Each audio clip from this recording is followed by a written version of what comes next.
పిల్లలు దడుచుకొని లేవట్లేదట నిద్ర. మరి ఎవరి పిల్లలు?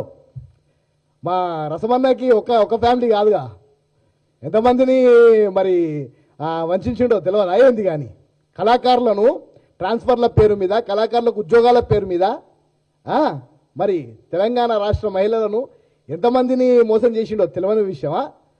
ఆయన ముఖ్యమంత్రి గారి గురించి మాట్లాడుతున్నారు. భలే జోక్ అనిపిస్తుంది నిజంగా.